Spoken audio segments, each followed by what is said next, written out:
Haskell. Wow, man, myth, and legend all in the same sentence. Hi. How's it going? Thank you guys for being here after lunch on your Friday. That's a commitment. That's love. That's what that is. That's a good family thing. So, if you'll just kind of come with me, I want to start with a story. Two things are going to happen today. This is going to be the strangest presentation you've ever seen, guaranteed. And two, I think it's going to help you maybe take advantage of some things that excite you and make them things that you can deploy for learning. I think you'll see what I mean in a second. We can go in that direction, right? Yeah. Okay. And this is going to get weird. I'm just warning you ahead of time. I mean, but in a good way. Is there a good way? There probably is. This guy, Marty Cooper, was a curious kid. He was born between the Great Wars, right, in the 20th century. He lived in a time when radio was new. And Cooper remembers vividly listening in his living room to these disembodied voices that were coming from hundreds of miles away. He was struck, like a lot of us, by an idea that Einstein eloquently posed this way. He said, any significantly advanced technology is indistinguishable from magic. More on that quote a little bit later. But Marty Cooper was also a little mischievous. He would later describe his curiosity for electronic things, saying, I've been taking things apart and inventing things since I was a little kid. I still have memories as a child of trying to really understand how things worked. That's a great line, and it has meaning. Follow me here.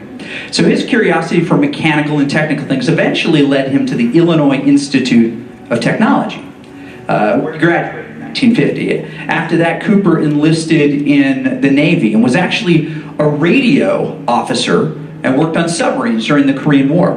In 1957, he went back to school. He earned his master's degree in electrical engineering and eventually a doctorate.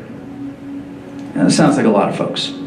But he used his expertise in the World Wide Web of his time, radio technology, to get a job at Motorola, where he developed police radios. I'm like state of the art. He was a really successful engineer. So why are we talking about it?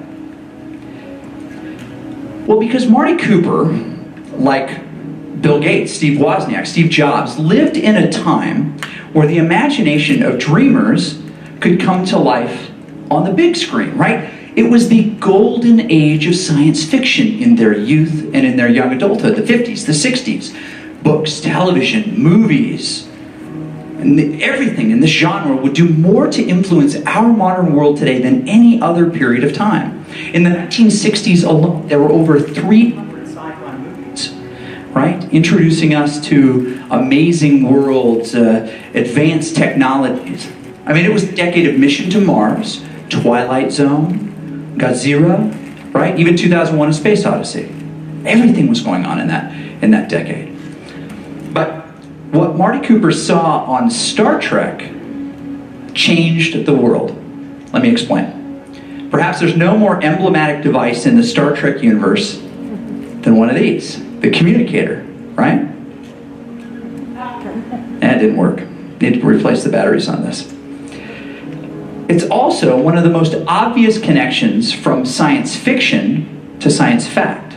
So directly, in fact, that Motorola pioneer Marty Cooper, inventor of the cellular phone, said that his early inspiration for the mobile phone was inspired by the communicator that Captain Kirk used. Cooper first saw it on television. He proclaimed to the rest of the world, that's a fantasy. But to me, it's an objective. And his objective helped to produce the smartphones that you have in your pocket. See, Cooper, like Star Trek creator Gene Roddenberry, knew that people needed freedom of telephony. They actually said that in a sentence. Freedom of telephony. Telephones. Anytime, anywhere. He put two things together that he knew. Telephones and wireless radios. He was the first to do so in the way that he did. He knew the cellular phone should be a personal telephone. Something that would represent an individual. So you could assign a number, not to a place, not to a desk, not to a home, but to a person.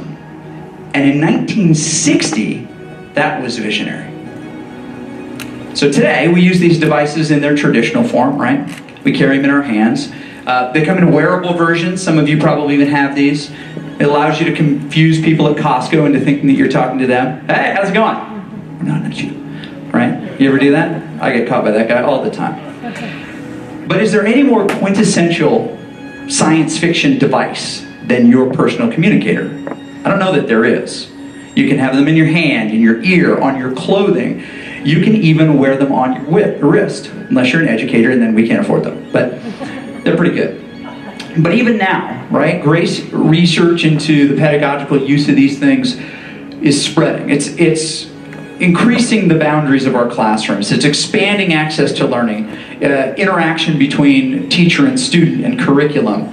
And it can provide solutions that we can actually use in our classrooms.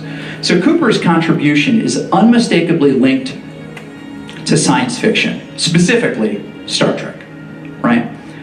Science fiction is this playground of ideas and opportunity for the development of ideas and possibilities. So speaking specifically about Star Trek, Stephen Edward Poe said, the fact is, never in the history of any entertainment medium has there ever been a story, an idea, a situation, a set of characters, or a theme that has approached the magnitude of Star Trek. Magnitude, that's an interesting word. We'll come back to that too. So, that's what I hope. That's what I hope we can explore a little bit today. The impact of Star Trek, that universe, and other science fiction properties on our collective imagination, and how we can use those to expand the frontiers of education. Forgive the pun, that does sound a little cheesy. But we are the pioneers of the Silicon Valley of ideas, right? This here is where we're reinventing the way we learn, the way we teach, making way for a world that we will hardly recognize. Certainly different than the one we inherited. So, that's the thesis, right? Fiction is the nursery of ideas, and creatives like you grow those seeds into world-changing innovation. It's going to get cheesy. Education. The final frontier. These are the voyages that define us. Our mission: to explore strange new worlds, seek out new thought, create new civilizations, to boldly go where no Thursday afternoon session has gone before.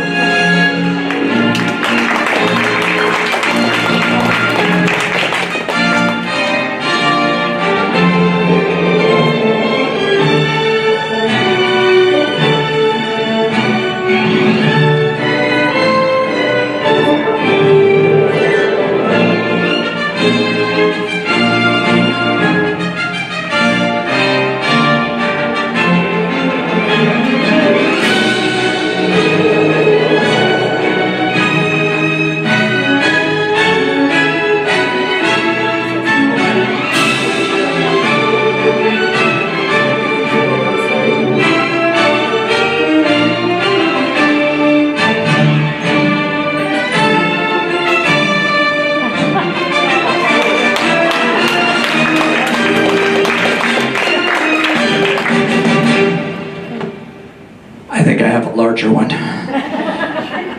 So what's the difference between a Star Trek fan and a Trekkie? A uniform, right? I thought if I was going to do this and really sell you on it, I needed a cool red crew shirt, because I mean, what could go wrong? Okay, so the thesis at hand, right?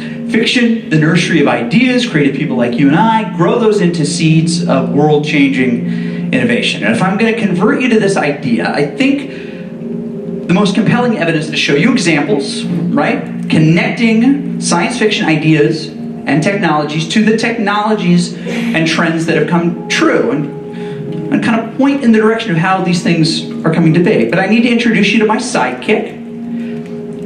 Computer, say hello to the audience.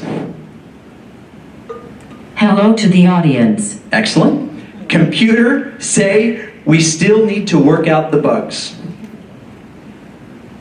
We still need to work out the bugs. Good, good.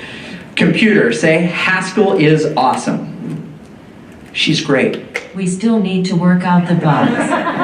That's not good. All right. We need the right interface to discuss Star Trek. More about its creator a little bit later. But interface is everything, right? So, computer, open LCARS simulation. Opening LCAR simulation. I'm just glad I didn't know photos. Ready. Accessing library computer data. This computer terminal provides full access to the LCARS computer net. It can be operated both by voice and keypad commands. So much of Star Trek was about solving problems, a lot like our classrooms.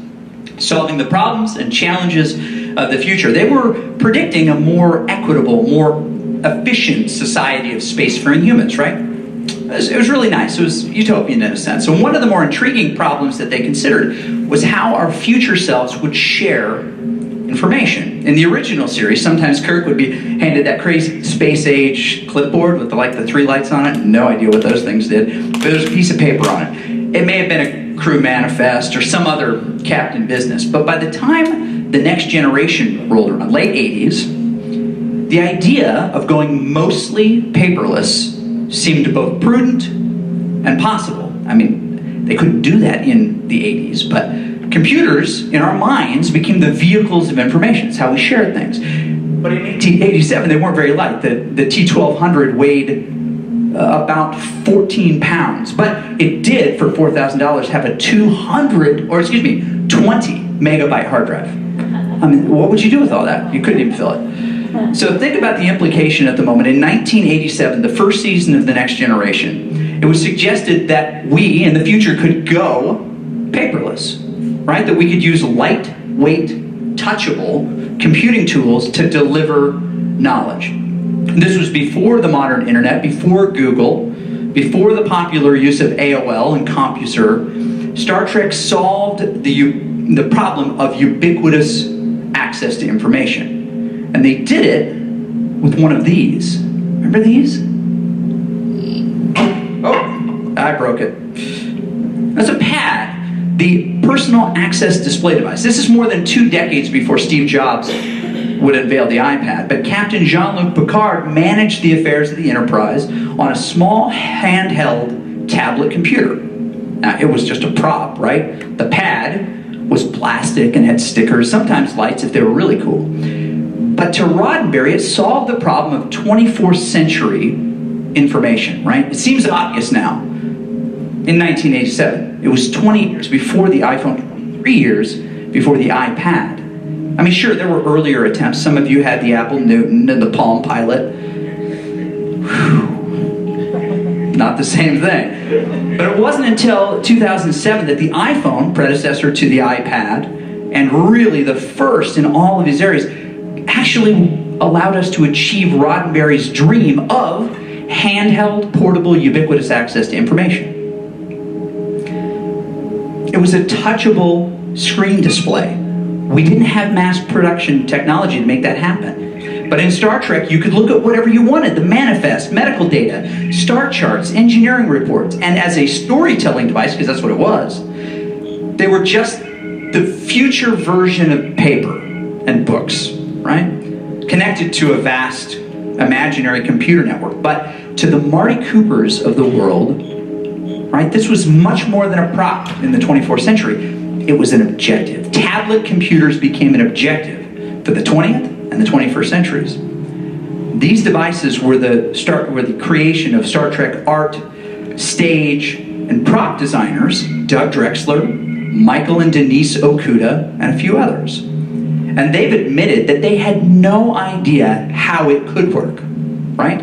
They didn't know when they invented it. They just needed an inexpensive prop that looked cool, looked futuristic, and solved the problem. But, and here's the key, like so many of these things in our science fiction world, that's all we needed, right? A spark to see something to go, oh wow, what if? What if we could do that, right? They didn't know how it would work. It wouldn't actually work really for 2 decades before it would become a reality. But today we know. I mean, tablet computing has changed education. Moreover, I believe that it will do more to change the way learning looks than anything we've added in the last 50 years. That's pretty amazing. It is personal, futuristic computing in practice. Right? The thing we dreamt of 20 years ago. It's a gadget that we all wanted when we were kids, and no one would get it for us. But it's here today, and sadly we use it for Candy Crush. We talked about some Candy Crush addictions earlier today. 12 steps, that's all right, one day at a time. But the pad wasn't the only handheld device dreamed up in the Star Trek world. There was the tri-function recorder, right? The tricorder, right? The name refers to its 3 primary functions. Think about these for a second. Sensing, computing, and recording. That's the tricorder. In Star Trek universe, it was just a handheld scanner like this. It could diagnose diseases and problems. We'll talk later. It could scout terrain. It had a lot of other functions. And it was the brainchild of a futurist and designer, Wang Chang, who created it for the original series. And the one I'm holding up is an example of the next generation one, and if you talk to my wife, tell her it was worth buying it on eBay. She was not impressed with the prop purchases. I think it's cool. But it won't surprise you in the least to know that just like the pad, these devices actually exist. Countless medical devices sense, compute, and record vital signs. They detect diseases. They administer first aid. We even have a hypospray, a real hypospray nowadays. Remember these? I can compensate the atmosphere and the temperature with this. Ow!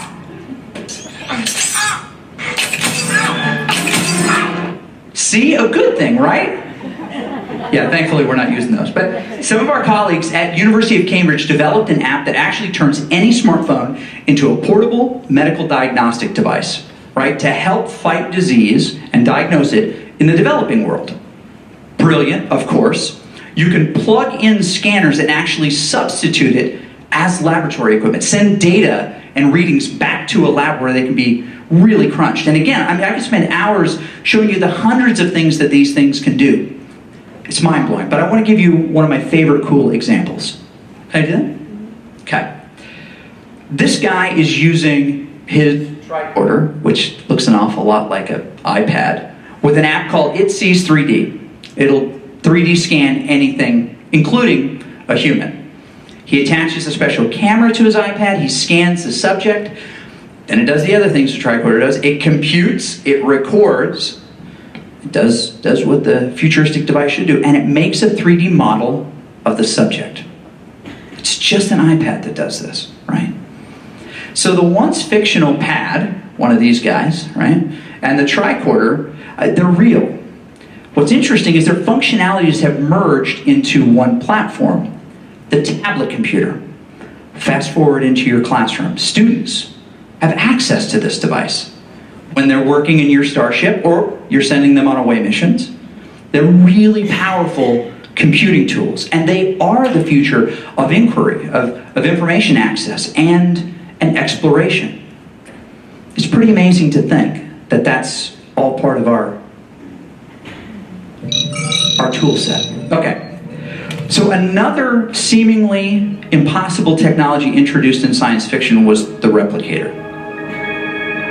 Right? If you're not familiar with these devices, they allow you to create something that you want. They solved really the supply problem on the Enterprise, right? Your 5-year mission, you're exploring strange new worlds. There's no Arby's, right? There's no Papa Murphy's. Roddenberry needed a plausible solution for resupply. So the answer was he created a thing called a replicator. Of course, we didn't know that you couldn't make one of those, right? In this case, they would make uniforms, replacement parts, or tea. Tea Earl Grey hot. Mm-hmm. Tea Earl Grey hot. Ah, yes. So in the Star Trek universe, the replicator is a device that use transporter technology, essentially, to dematerialize quantities of matter and then rematerialize them in another form. It was also capable of inverting this function. That's how they took care of their trash. They take their trash and they just turn it back into something else. They were really into recycling in the future. So the idea is that one machine could create exactly what you requested. If you think about it, it's not really that far out. We have machines that serve as food replicators today. Yes, I did embarrass myself in the student union. But Vivek Wadhwa from the Washington Post said it this way: when you look at the advances that have already happened in 3D printing, you begin to realize it's the making of the Star Trek replicator. 3D printers can create objects in plastic, in metal, in glass, titanium, human cells, and yes, even chocolate by design. That's what he said. I do not want to eat 3D printed chocolate, I'm just going to say. I'll let Ghirardelli do it. So I wanted to test it myself. So I began searching for something to replicate. I do a lot of bike riding, so I found a nice little camera frame. I wanted to put it on my bike. I used a replicator. I used compounds that I had on hand. That's the magic of 3D printing. If you think about it, it's a world wide web of objects, right? I like using my GoPro camera, so I built a little frame. Skeleton case is normally about $50. I found more than 24 different designs by all these different people from all over the world. About 500 total at the day that I searched GoPro specific designs, and I just grabbed one from this free library uploaded by people all over the world. Pressed print, 90 minutes later, it was done. And so here it is, my finished replicated camera frame. It just needs a little bit of adjustment to kind of clear off the pad that it was built on, and then it is ready to go. Such a cool concept. And now I've got this 3D printed object replicated for me to use. Man, what a nerd that guy is. Whew. So, replicators print in many things. Plastic is the easy one, that's the inexpensive one. You may not be aware of this, but they'll print in metal. You can 3D print glass. Most electronic circuits are now 3D printed. You can 3D print food. Still questionable in my mind, but maybe. Buildings. They are 3D printing buildings now. You can actually use carbon and electrical fields to build, right?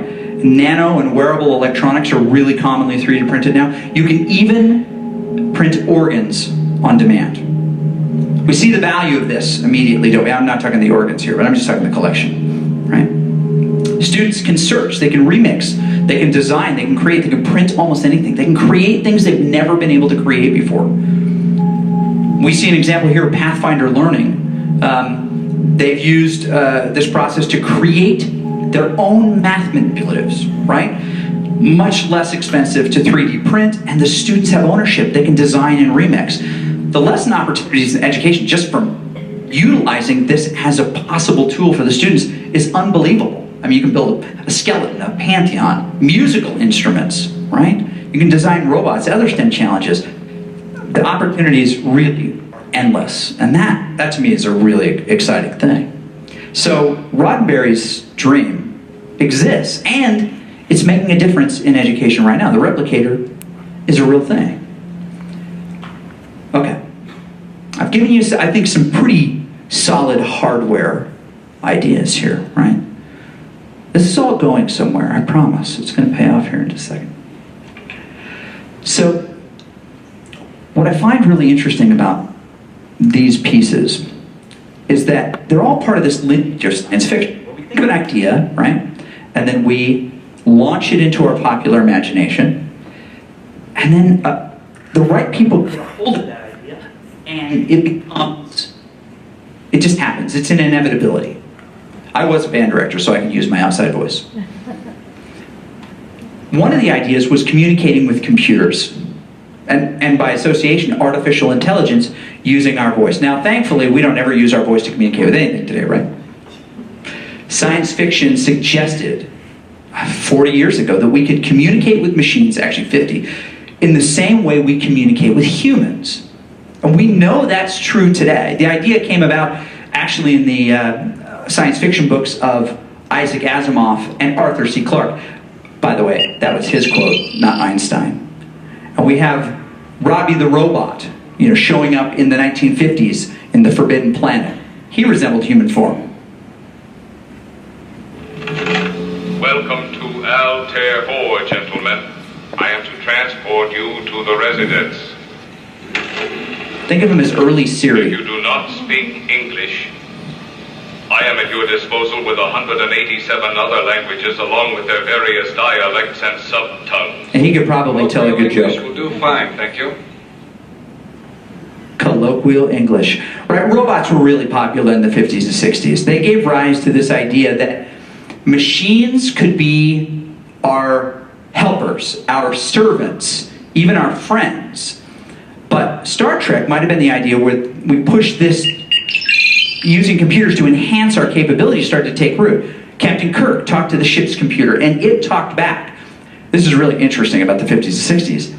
Kirk was interacting with a computer as if it were a massive encyclopedia. This is before... After that, background on actor Anton Carillion. Working. Kodos the Executioner. Summary. Governor of Tarsus IV, 20 Earth years ago, invoked martial law, slaughtered 50% of population Earth colony that planet. Spoiler alert, he was Kodo the Executioner. So, think about it. There were no home computers at this time, right? They were massive building-sized machines. There was no internet. There was no voice-to-text translation. Hadn't been invented. Kurzweil is who invented that first version. But all of these things would eventually follow. And in the late 1980s, Next Generation gives us ideas like computers will not only give us information, but they can give us real-time data.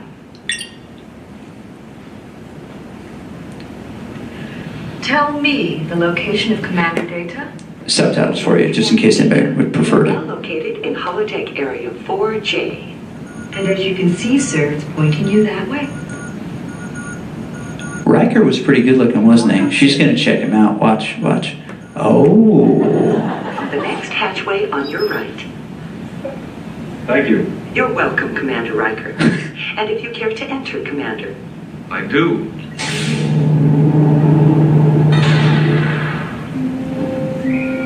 So Riker used sensors to locate different members of his crew.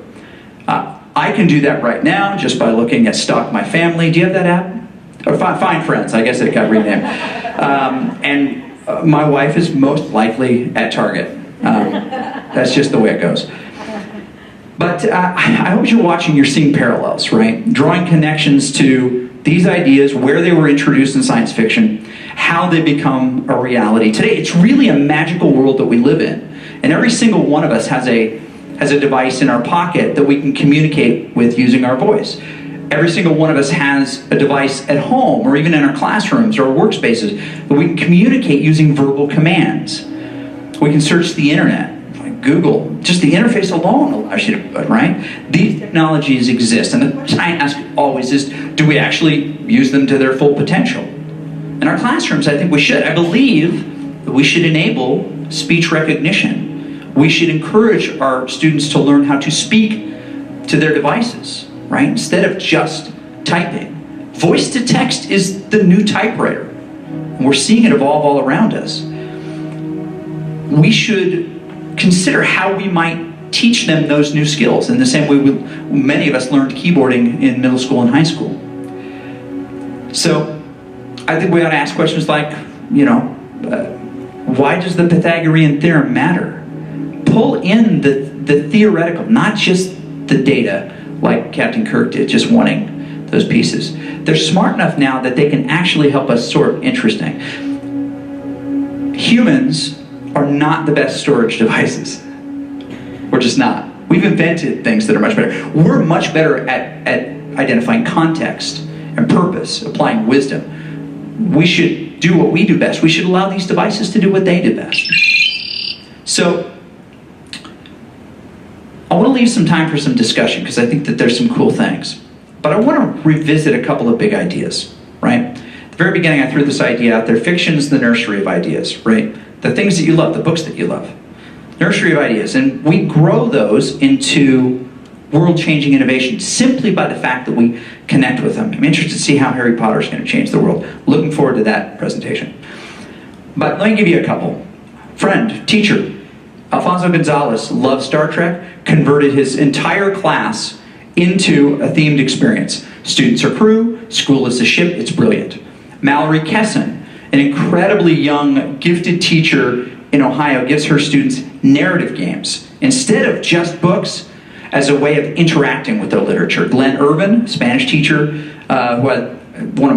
he's my spirit animal, I'm not gonna lie, uses Minecraft. His entire Spanish class is inside of a Minecraft server. They interact, they study, they play, they speak, all in Spanish language. The Fullerton School District has themed their middle school science curriculum around superheroes, their entire social studies around a spy. It's a massive school game. Paul Darvasi, he's amazing, a little weird, in Montreal, has his high school literature students play a massive augmented reality game as inmates in One Flew Over the Cuckoo's Nest. Peg Sheehy, some of you know her name, uses World of Warcraft to teach math and economics. Stephanie Stevens in Oklahoma City, and many others use Harry Potter, right?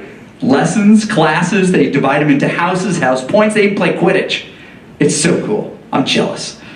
The list goes on. And these are innovative teachers who have taken a theme, an idea, a book, a game, a movie, a television show, and they've co-opted those threads into their curriculum. They take what they love and they find a way to repurpose it in ways that the authors never intended. We gotta hurry. Computer set self-destruct for 3 minutes. Operating system will turn into Windows 7 in 3 minutes. That'll do it. All right. Well, let's look into the future, right? If science fiction is going to be our guide and our excitement and imagination, the catalyst, here's what we can expect. Here's your futurist moment.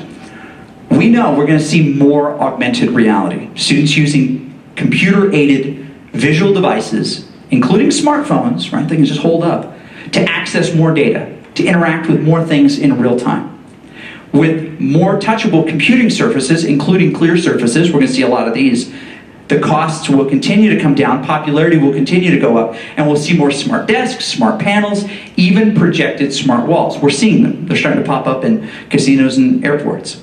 These things aren't a novelty anymore. They're making their way into practice.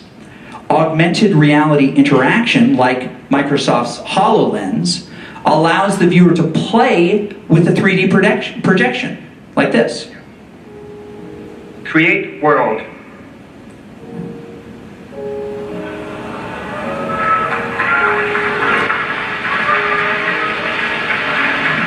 And if you're looking through the device, it gives it to you, right? As the glasses get simpler and less expensive, these types of Ready Player One types of experiences will start to pop up, very much like the holodeck, right? We're inspired by these things. As our computers get faster, as they get smarter, we'll do more gesture-based computing. The camera's always looking at us until we put a sticker on it, right?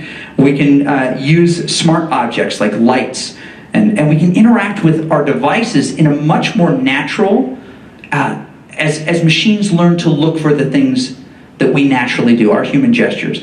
And finally, and this is really happening quickly, after nearly a century of public imagination, we will see robotic and cybernetic personal assistants. Echo, or Home Google, they're just the beginnings of this movement. Will they think on their own? I hope not. Will they learn to tell a good joke? I hope so. Computer, discontinue, self-destruct. I'm sorry, Chris. I can't do that. Oh, come on. Okay. Yeah, you're really funny. That was embarrassing. Okay. So I hope that this has been a little bit enlightening. I want to have a conversation. Hopefully it's been a little bit entertaining. It's been really nice to speak to you. I can't wait to take this shirt off. So you are really in an amazing, innovative, low-paying profession, and you ought to have a little fun with it, right? So I truly think that our mission requires us to boldly go where no one's gone before. Thank you.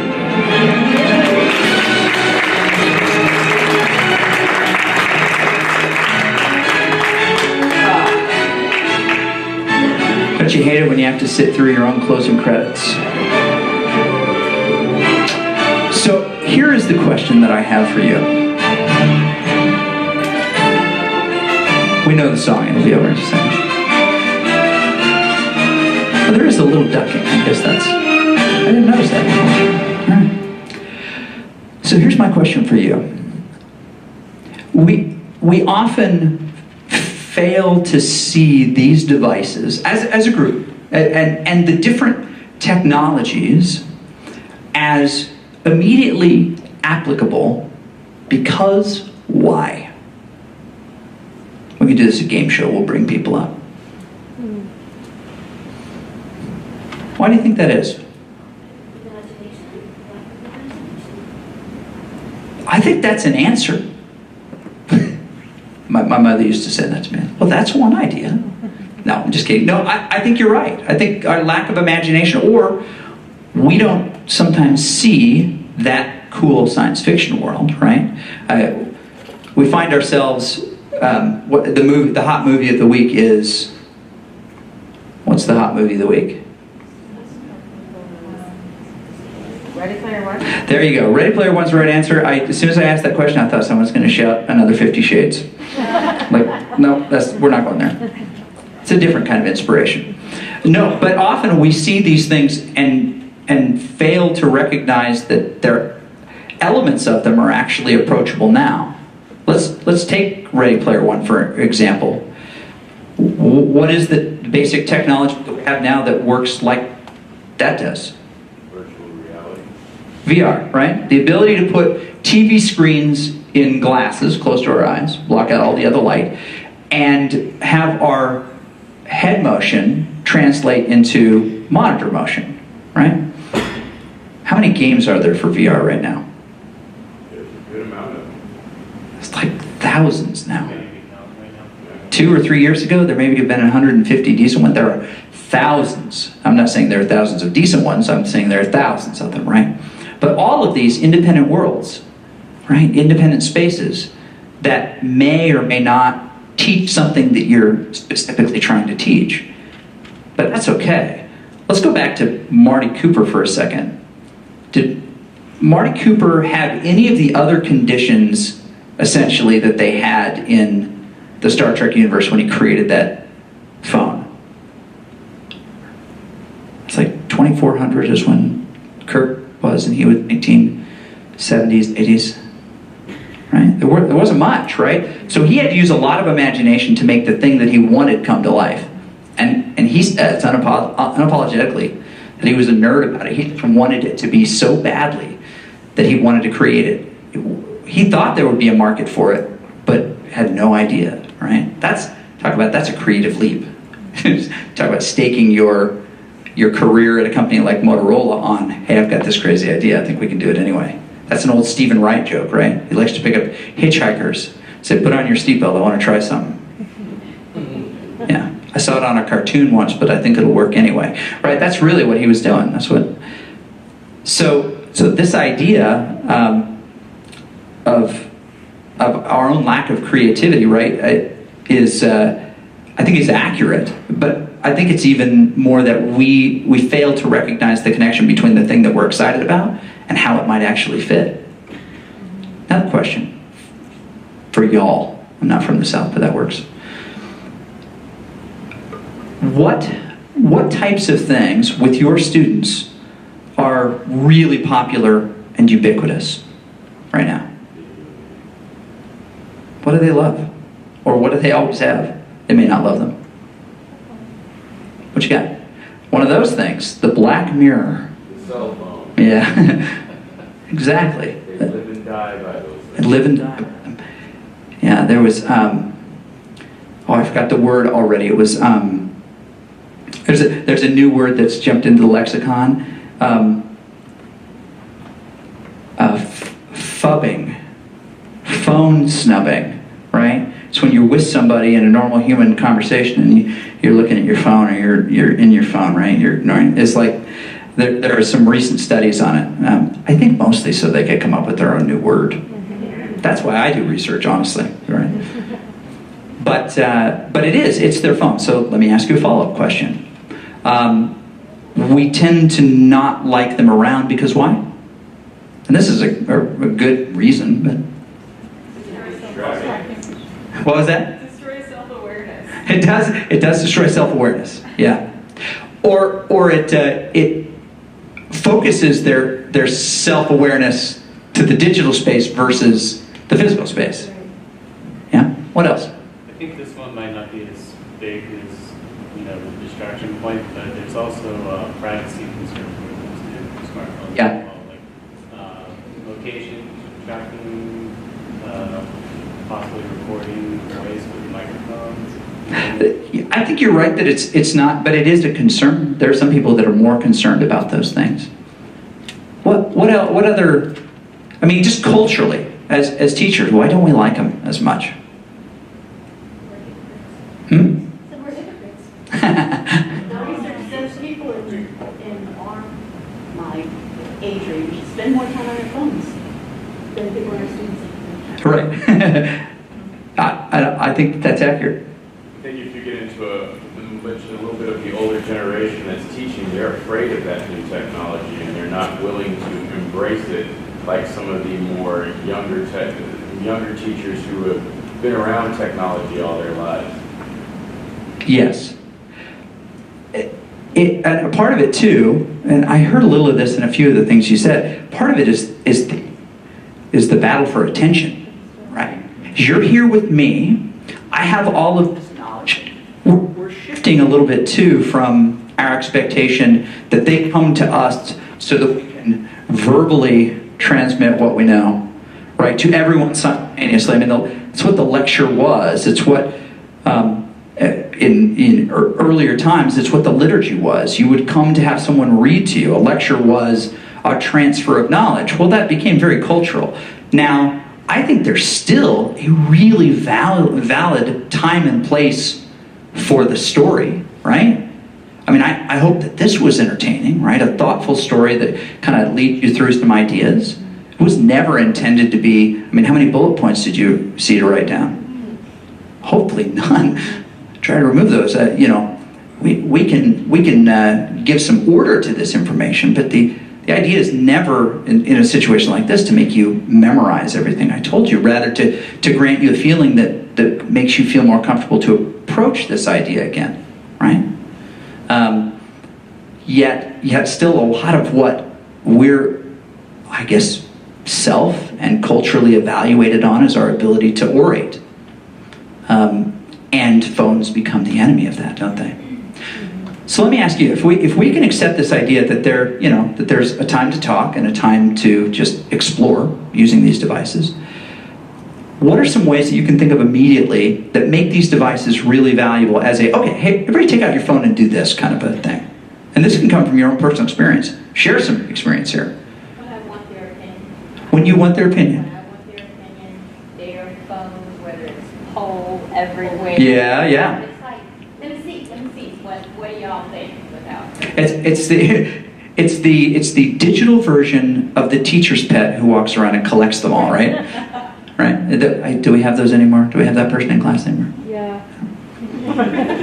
Any other members of their elementary school AV club? Nobody? Okay, now I feel weird. As if the red shirt didn't do that. Okay. Okay, I like that. Collecting their, what else? What other valid uses of this device? Recording collaboration. Say again? Recording collaboration. Recording collaboration. Just like... So, like work that they've done in class that they put together in a group and they want to keep it, take out your phone, take a picture of it, they can go with it. I love that. Did you hear that? They can take a picture of it, they can just... And they do this a lot. Yeah. You'll write something, or somebody will take huge notes, you'll use a big Post-it, and instead of everybody transferring it, they'll snap it. We won't argue and debate the value of actually writing. I think that most of us who have spent a lot of our life, crafting notes and reviewing those notes, know that there's a different reaction that happens than a quick snap and things like that. We don't need to debate that today. But for times when you think it's appropriate, or when they have the opportunity to use it, I think that that's a really valid approach. I mean, let's assume Scotty and Bones are down on a planet, and they pull out their tricorder and they take a reading of some dead creature. They're taking a picture of it in their own time, with their own device. But that's essentially what they're doing, right? It's hard sometimes to extrapolate those things and be permissive, because it's kind of an affront. School broke a long time ago from what we remember, and those days will never come back except in Little House on the Prairie reruns, which they still hold up, friends. Seriously, if you see it, just spend a few minutes. Paul was a good guy. Nellie, not so much. Although she was cute. Anyway, I'm back. What else? Fact-finding information. Fact-finding, yeah. Especially of disposable facts. Let me add something to that. Fact-finding on a phone is really valuable if they're charged with telling that story without looking at it to other people. Then it becomes really sticky. If I ask you to pull up David Hasselhoff's IMDb, which, by the way, last 10 years have been pretty bad for a guy. So it's he's not. Let's just say he's not getting a lot of work with De Niro. It's not in the same tier. But you'll look at it. No, interesting, and and unless something else is sticky, you won't remember things like the year he was born, or with what his directorial debut was. I think it was Sharknado 2, but I digress. But if you have the opportunity to teach somebody from that, then it becomes sticky. It's why I know that a Baleo-class World War II submarine is 312 feet long, 26.5 feet wide, and they made about 300 of them. I only know that because I looked it up and then told somebody. Now I can't get it out of my head, and I don't remember when my children were born. I should probably try to remember that. Okay, so that's just one device. Are we kind of developing at least a working thought of a way to approach devices in a way that we haven't before? Can anybody maybe just put together part of this idea? Almost an axiom. You know what I'm talking about, an axiom? It's like a thing that is almost always true or can be used to describe truth. We'll come back to that idea. Let me ask about another device. What else we'll expand now, iPads, anything with sensory devices, any internet-enabled touchable screen. What else can they do that we might invite them to do more? Content creation. Has anybody tried that in their class and said, you know what, instead of typing this, just speak it, just talk into your machine? Who did? Well, yeah. We have some research that we do in a psych and an English class where we have them, part of the research is walks reduce stress, but we also want them to journal the walk so they can basically speak it to their phones while they're walking, talk about the sensory impressions, and then eventually they have to write a paper, but their journal data comes from the phones. That's an interesting, it's a different kind of writing verbally versus sitting down to do it. It serves an accessibility purpose. Just in my own personal experience, my youngest daughter is dyslexic, and so she's brilliant. She's off the charts in a lot of areas.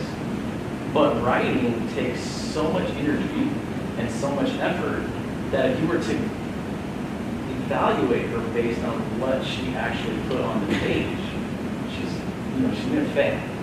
So just having the ability to speak those thoughts rather than having to transfer them through the processes and the motor of writing them down, it's transformational for her.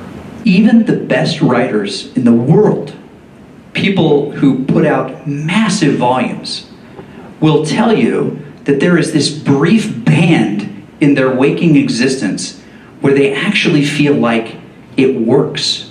The rest of the time, it's a struggle. And if the best writers among us are telling us it's really hard to do well a lot, then I think we should be open, in general, to let's let these devices do, or let's try and see how these devices do for at least the first stage. I think it's always easier to rewrite one's writing once you've done it. I also have found my own life, right? My N of 1, that if I ask my machine, if I just enable or just make a quick command so it'll text to speech, my computer will talk to me, as this one sometimes is a little rude, talking to you, that I actually understand things in emails much better, or even my own writing, just spell check my own, things that don't show up in spell check, grammar check even, you're reading it like, that's not what I meant, when did I even say potato chips, right? And something got changed, autocorrect. The machines actually help us interact with so much more. 100 years ago, students were never asked to produce the volume of work and thought that we ask them to do today. And in some ways, they're not ready for it. I don't know that any of us are ready for it. We work our tails off in the education world, and we still struggle to produce volumes. We still struggle. I think I may, after this weekend, have to declare email bankruptcy again. Have you ever had to do that? Had to go, all right, it's all gone. I'm just going to erase it all, and anything that was really important will come back. It's a liberating feeling. If you've not ever declared email bankruptcy, I encourage you to do so. Unless you work in Dr. Tutty's office, and that's a bad idea.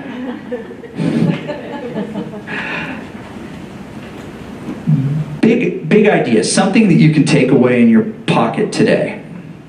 I think you've got some ideas. If I'm going to give you license to try something, what am I giving you license to try? What? Use it. Let them use it. You use it, let them use it, right? Give it a try. What else? Anything that I'm passionate about. I think you're saying anything that I'm passionate about. Yes. That is the. I'm